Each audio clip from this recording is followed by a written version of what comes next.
ഇത് കേട്ടുകൊണ്ടിരിക്കുന്ന എല്ലാവർക്കും ഹൃദയം നിറഞ്ഞ സ്വാതന്ത്ര്യദിന ആശംസകൾ.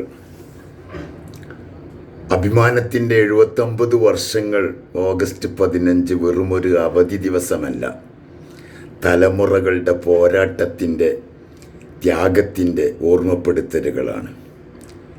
ബ്രിട്ടീഷ് ഭരണത്തിൽ ഇരുണ്ട കാലഘട്ടത്തിൽ നിന്ന് സ്വാതന്ത്ര്യ ഭാരതത്തിൻ്റെ സൂര്യ വെളിച്ചത്തിലേക്ക് നമ്മൾ കാൽവെച്ചിട്ട് ഇന്നേക്ക് 79 വർഷങ്ങൾ പൂർത്തിയാകുന്നു. സ്വാതന്ത്ര്യത്തിൻ്റെ വിലയറിയാം നമ്മുടെ പൂർവികർ അനുഭവിച്ച യാതനകളും ജയിൽവാസങ്ങളും ദേശാഭിമാനികളുടെ ഓർമ്മകളും ഇല്ലാത്തൊരു ഇന്ത്യയെ നമുക്ക് ചിന്തിക്കാൻ പോലും സാധിക്കില്ല.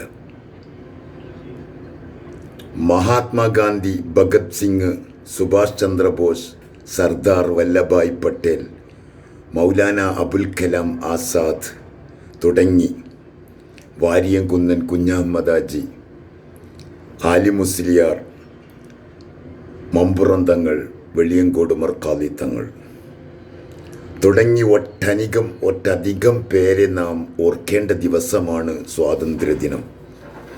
അവരൊക്കെ അനുഭവിച്ച ത്യാഗത്തിൻ്റെ തീച്ചൂളയിൽ നിന്നാണ് നമ്മൾ ഇന്ന് സ്വാതന്ത്ര്യം ആഘോഷിക്കുന്നത്.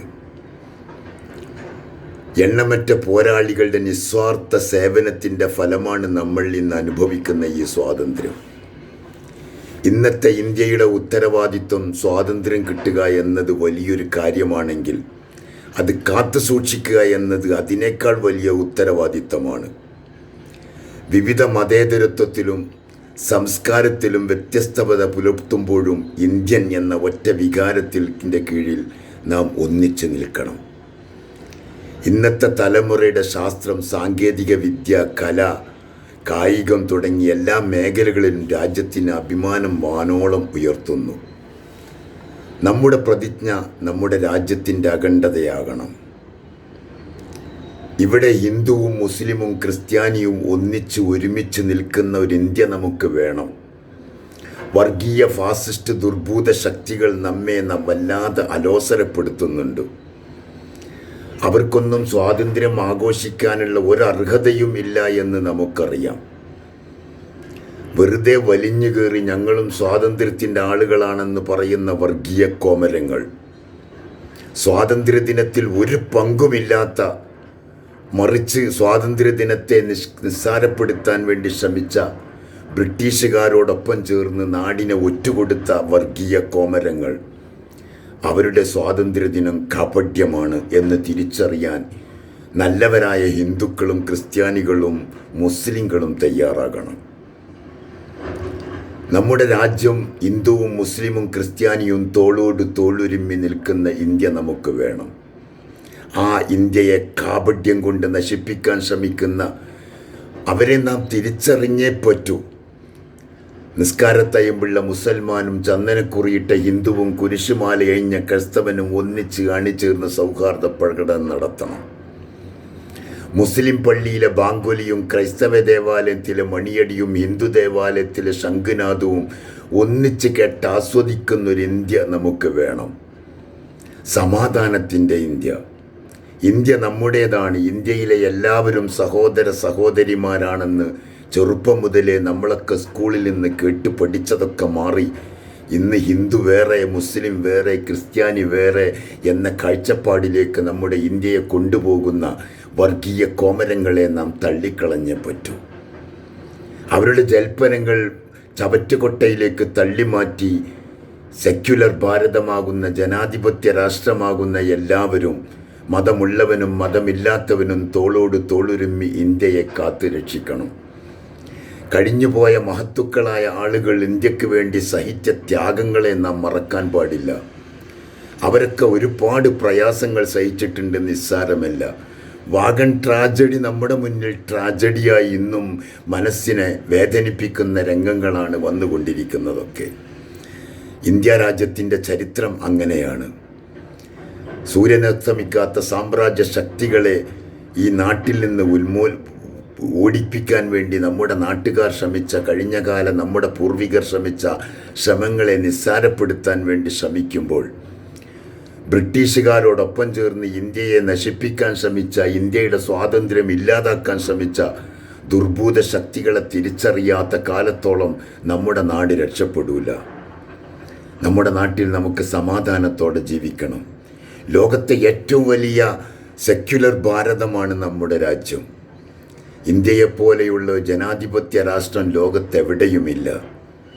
ആർക്കും എന്തും പറയാം. പക്ഷേ ഇന്ത്യ ഭരിക്കുന്നതടക്കം വർഗീയ കോമരങ്ങളായിപ്പോയി. നാം സഹിച്ചേ പറ്റൂ. നമുക്ക് ഇനിയും ഒരു ഉണർവുണ്ടാകണം. കഴിഞ്ഞുപോയ മഹത്തുക്കൾ പൊരുത്തപ്പെടാത്ത അവസ്ഥയിലേക്കാണ് കാര്യങ്ങൾ പോയിക്കൊണ്ടിരിക്കുന്നത്. ജനഗണമനഹതി നായക ജയഹേ ഭാരത മാതപിതാത എന്ന ആ മഹത്തായ പദ്യം നമ്മൾ കേട്ട് മനസ്സിലാക്കി പഠിച്ചു വെച്ചു. സാരേ ജഹാൻ സെ അച്ഛാ ഹിന്ദു സിത്താൻ ഹമാര. നമ്മുടെ ഇന്ത്യയാണ്, നമ്മുടെ ഹിന്ദുസ്ഥാൻ നമ്മുടെ ഇന്ത്യയാണ്. ഹിന്ദു എന്തെന്നറിയാത്ത വർഗീയ കോമരങ്ങളല്ല ഇന്ത്യയിലെ സ്വാതന്ത്ര്യം ആഘോഷിക്കേണ്ടത്. യഥാർത്ഥ ഹിന്ദുക്കൾ അണിചേർന്ന്, യഥാർത്ഥ മുസ്ലിങ്ങൾ അണിചേർന്ന്, യഥാർത്ഥ ഹിന്ദുക്കൾ ക്രിസ്ത്യാനികൾ അണിചേർന്ന് ഒന്നിച്ച് സ്വാതന്ത്ര്യം ആഘോഷിക്കുന്ന നല്ലൊരു നാൾ നമുക്കുണ്ടാകണം. ജനാധിപത്യത്തെ സ്നേഹിക്കുന്ന, സെക്യുലർ ഭാരതത്തെ സ്നേഹിക്കുന്ന, എല്ലാ മതങ്ങളെയും മതമില്ലാത്തവരെയും ഒരുമിച്ച് കൊണ്ടുപോകുന്ന വർഗീയതയില്ലാത്ത ആളുകൾ നാട് ഭരിക്കണം. അവിടെയാണ് നമ്മൾ വിജയിക്കുക, അവിടെയാണ് നമ്മൾ രക്ഷപ്പെടുക. ഇന്ത്യയുടെ ഭരണഘടന ഉയർത്തിപ്പിടിച്ചുകൊണ്ട് നമുക്ക് ഉറക്കെ പറയണം, ഇത് നമ്മുടെ രാജ്യമാണ്. ഇന്ത്യയുടെ ഭരണഘടന സംരക്ഷിക്കപ്പെടണം. ഇന്ത്യയുടെ ഭരണഘടന മാറ്റിയിട്ട് മനുസ്മൃതി ഭരണഘടനയാക്കാൻ ശ്രമിക്കുന്ന ഈ ദുർഭൂത ശക്തികളെ തിരിച്ചറിയാൻ നമുക്ക് കഴിയാത്ത കാലത്തോളം നമ്മുടെ നാട്ടിൽ സമാധാനം ഉണ്ടാവില്ല. അമ്പലത്തിൽ നിന്ന് കേൾക്കുന്നത് ഓം ശാന്തി, ഓം ശാന്തി, സമാധാനമാണ്. ക്രിസ്ത്യാനികളുടെ പള്ളിയിൽ നിന്ന് അച്ഛന്മാർ പറയുന്നത് അത്യുന്നതങ്ങളിൽ ദൈവത്തിന് സ്തുതി, ഭൂമിയിൽ സന്മനസ്സുള്ളവർക്ക് സമാധാനമെന്നാണ്. നിസ്കാരശേഷം മുസ്ലിം പറയുന്നതും അല്ലാഹുമ്മ അന്തസ്സലാം വ മിങ്കസ്സലാം വ ഇലൈക യർജിഉസ്സലാം എന്നാണ്. എല്ലാവർക്കും ശാന്തിയും സമാധാനവുമാണ് ആവശ്യമെങ്കിൽ ആ സമാധാനം നഷ്ടപ്പെടുത്തുന്ന ഇറ്റിക്കണ്ണികളെ തിരിച്ചറിഞ്ഞില്ലെങ്കിൽ നമ്മുടെ നാട്ടിൽ അസമാധാനം നിലനിൽക്കും, പ്രശ്നങ്ങൾ നിലനിൽക്കും, വർഗീയ കോമരങ്ങൾ നമ്മെ നശിപ്പിച്ചു കളയും. സമാധാനത്തിൻ്റെ അന്തരീക്ഷം നമ്മുടെ വരും തലമുറക്ക് സമാധാനത്തോടെ ജീവിക്കാൻ കഴിയാത്ത അന്തരീക്ഷം വരും. നമ്മുടെ രാജ്യം ജയിക്കട്ടെ. ജയ് ഹിന്ദ്, ജയ് ഭാരത്. നമ്മുടെ നാട്ടിന് എല്ലാവിധ ആശംസകളും. നമ്മുടെ നാട്ടിലെ ജനങ്ങൾക്ക് ആശംസകൾ. ഇന്ത്യയുടെ 80ാമത്തെ സ്വാതന്ത്ര്യ ദിനാശംസകൾ.